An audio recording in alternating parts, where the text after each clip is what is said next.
semaine une séquence économique importante de son quinquennat. Elle concerne la compétitivité. Un rapport a déjà fait couler beaucoup d'encre, c'est celui que va rendre Louis Gallois. Quelles sont les mesures attendues? On va en parler avec François Langlais dans un instant.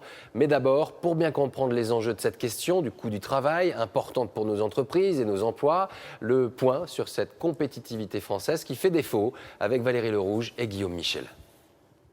C'est l'homme de la semaine. Jusque-là très discret, Louis Gallois dévoilera enfin son rapport très attendu par les chefs d'entreprise, les syndicats et les politiques sur un thème qui s'invite dans tous les discours. C'est la stratégie de compétitivité que le gouvernement prépare. C'est-à-dire qu'il faut aussi insister sur la compétitivité hors prix. Et aucune mesure courageuse ni structurelle pour encourager notre compétitivité. Si la compétitivité focalise autant l'attention, c'est parce que les chiffres sont alarmants.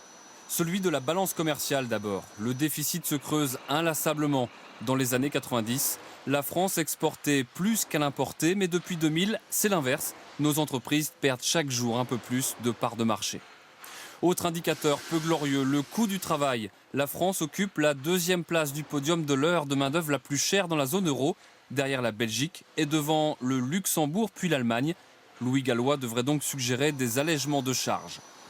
Il proposera aussi des mesures pour doper l'innovation, car les entreprises françaises consacrent de moins en moins d'argent à trouver des produits plus performants et plus design, à peine 2,3% de la richesse nationale, quand les Allemandes, elles, en dépensent 2,8%.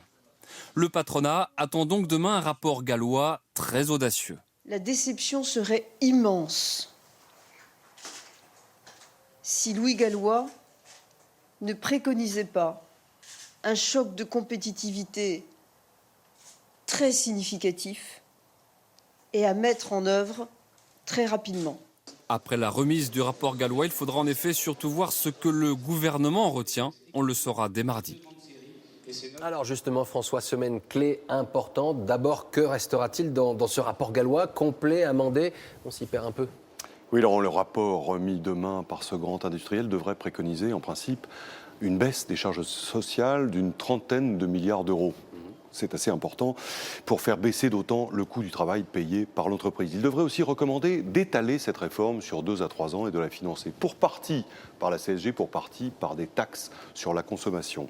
Sans toucher aux 35 heures, il devrait aussi évoquer la durée du travail et la durée de la carrière en France, qu'il juge insuffisante, et inciter les partenaires sociaux à s'emparer du sujet.